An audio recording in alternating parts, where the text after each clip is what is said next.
Iraq news highlights and points to ponder late Friday evening, August 23, 24. Listen to the full version on the official dinarreport.com website and become our supporter on Patreon. Mustafa Akram Hantoush, an expert in economic and financial affairs, commented on the reasons for the fluctuations in the dollar exchange rate in the Iraqi markets. Hantoush told Baghdad Today, the parallel market needs to be dismantled in order for the exchange rate to decrease.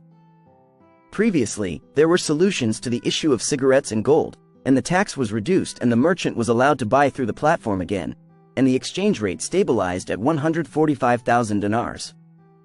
He added, "We have small traders who do not have a facilitating mechanism, and we have trades such as gold and cleaning materials that have not been processed.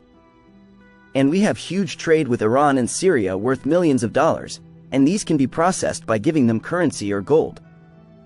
Stressing that most countries have solved the problem of trade with Iran, despite the American sanctions imposed on them, and solved the problem of travel to those countries. The dollar exchange rate in the parallel markets rose again, as the markets recorded prices close to 150,000 dinars for every $100, even though the Central Bank of Iraq sells it at 1,320 dinars for every $1. With the government's efforts to control prices in parallel markets, commercial markets witnessed a decline in the exchange rate in recent weeks, but it rose again, which indicates an economic problem that is still present in the country. In response, parliamentarians raised a movement to question the governor of the central bank within the legislative dome, as the Finance Committee in the House of Representatives. On Sunday, August 4, 2024, directed a request to the Presidency of Parliament to question the governor of the central bank. A document signed by the members of the Finance Committee, received by Baghdad Today, stated, "We, the members of the Finance Committee listed below, are the signatories for the purpose of hosting the governor of the central bank due to a major defect in the management of the bank." The document added, "Therefore, we demand that the governor of the central bank be questioned in the nearest session, in accordance with the applicable articles of the Constitution and internal regulations." Economist puts extortion, bribery and smuggling as the main causes of dollar exchange rate fluctuations. Economic researcher Dia Al-Mohsen placed the blackmail, bribery and smuggling operations carried out by dollar dealers who are unable to disclose the sources of their money as the primary reasons for the fluctuation of the dollar exchange rate in local markets. Al-Mohsen explained that the old authority is still struggling to address the issue of the dollar exchange rate. All the measures it has taken since taking over the management of the central bank barely touch on the real problem that led to these increases, which in one way or another had a major impact on the economic situation of the Iraqi family. He noted that the Iraqi market depends entirely on securing its needs through imports that eat up all the revenues generated from Iraqi oil sales.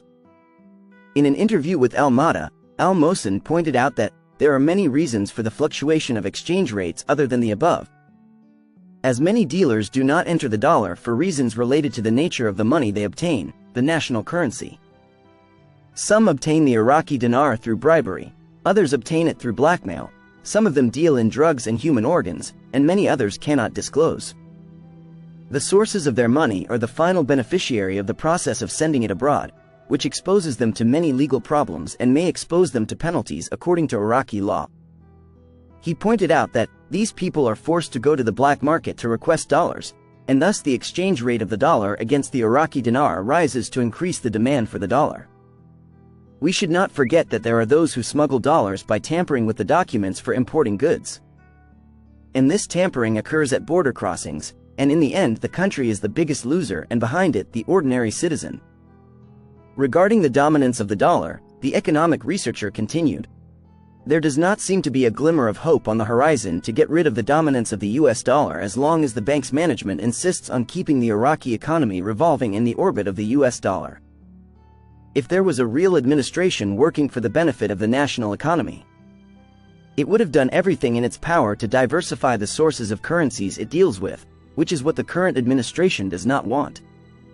He continued, "I believe that the government should seriously consider activating the economic sectors, especially with the Central Bank of Iraq talking about reserves exceeding $115 billion. It is possible to simplify the procedures for granting loans to project owners who have feasibility studies for the projects they want to implement that are in the interest of the Iraqi economy." and grant them soft loans in exchange for the project being the collateral, to reduce the gap between market requirements and imports. And to bridge this gap by increasing local production to cover the needs of the local market, and by relying on modern technology in relation to industries, and by relying on modern agricultural techniques in relation to agriculture. He stressed, only here will we have put the Iraqi economy on the right path, and as for words other than what we said, they will be nothing more than plowing the sea. The dollar exchange rate in the parallel markets in Iraq rose again, as the dollar price recorded an increase with the closing of the Al-Khifa and Al-Harithia stock exchanges to reach 149,300 dinars for every $100. While it recorded a decrease last Saturday with the closing of the Al-Khifa and Al-Harithia stock exchanges to reach 149,550 Iraqi dinars for every $100. Is Iraq heading towards printing new paper currency? Money and Business Economy News. Baghdad committee member Moeen Al-Kazemi said in a statement followed by Al-Iqtisad News. There is no intention to print new paper currency at the central bank, noting that the Ministry of Finance began funding ministries and governorates with salaries 2 days ago. He added that the cash mass required monthly to pay employees' salaries is estimated at 4 million employees and 4 million beneficiaries of the Retirement Authority and 2 million social care, which is approximately 7 trillion and 500 billion dinars. He continued that this quantity is prepared monthly and there is no shortage in this aspect, considering that the current export is approximately 3,400,000 barrels of oil at a price of more than $75 per barrel. He explained that providing the necessary liquidity is done by the central bank and delivered to the Ministry of Finance, which in turn delivers these numbers and the cash mass to the ministries and governorates, and there is no acute problem regarding cash liquidity. Parliamentary finance. Iraq needs more than 7 trillion monthly to finance salaries. Member of the Parliamentary Finance Committee, Moeen Al-Kadhimi, announced today, Thursday, that the Ministry of Finance needs more than 7 trillion dinars per month to finance salaries in Iraq. Al-Kadhimi explained in a press interview that the Central Bank of Iraq continues to provide cash liquidity to the Ministry of Finance, which in turn provides it to citizens directly through the disbursement of salaries, loans, and financing of projects.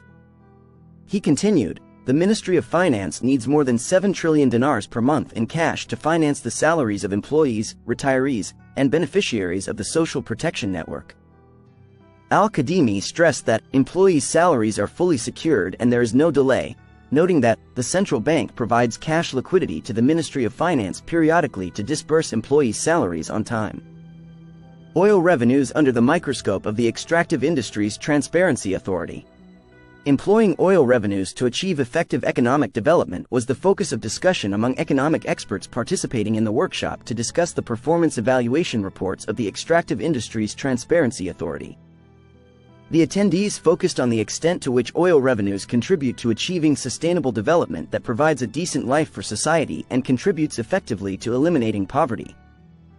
The motives for issuing these reports also come from the fact that Iraq is the third richest country in the world in terms of abundant natural resources. Oil expert Dr. Ali Nima said, Iraq joined the Extractive Industries Transparency Initiative in 2011 and issued 13 reports, and the 14th report is under completion. He pointed out that the initiative has evolved from what it was and has now focused on where the revenues are invested. How much? Where were the quantities of oil sold and the prices, in addition to the contracts, and how are they organized? He pointed out that the report issued is extremely important as it contains accurate information about all aspects of this sector, oil sales operations from SOMO and the Oil Products Distribution Company. The report also includes production quantities according to each company and the average export price in Europe, America, and Asia, and how prices are compared. Nima pointed out that the issue of social benefits of oil companies towards local communities has witnessed development in this regard, and the benefits are now directed to sectors that truly serve those areas, raise the level of services provided to the local community, and make it feel the presence of real support. Adnan Bahia, a specialist in transparency affairs in extractive industries, said, the main objective in preparing transparency reports in extractive industries is to show the extent to which oil wealth contributes to achieving real, sustainable development. He pointed out that the motives for issuing these reports come from the fact that Iraq is the third richest country in the world in terms of abundant natural resources that have not reflected their positive impact on society and the economy in general. Rather, we find poverty rates in the country varying from one governorate to another, and this was not supposed to happen in a country like Iraq. As we find poverty rates in Basra governorate reaching 15%, in Kurdistan 6%, and in other governorates exceeding 30% despite the existence of a large amount of wealth in Iraq. Bahia stressed the necessity of employing financial revenues in real development that contributes to raising the percentage of the national product and not going to easy revenues that come through taxes, and raising their percentages or their experience from this form of revenue, indicating that Iraq is a country capable of rising strongly and creating real sustainable development and that this matter requires a real and effective will. Bahia stated that the mission of the Transparency Commission is to clarify the paths of financial revenues, as Iraq cannot be a country rich in resources and suffer from an economic decline in many aspects of the economy. Bahia sees the necessity of working towards a real direction towards sustainable development through a serious and gradual approach to the sectors that have the elements to start the renaissance, as there are natural and human resources in Iraq that can be employed in a way that creates the highest levels of benefit. Listen to the full version on the official dinarreport.com website and become our supporter on Patreon. Source: Dinar Recaps.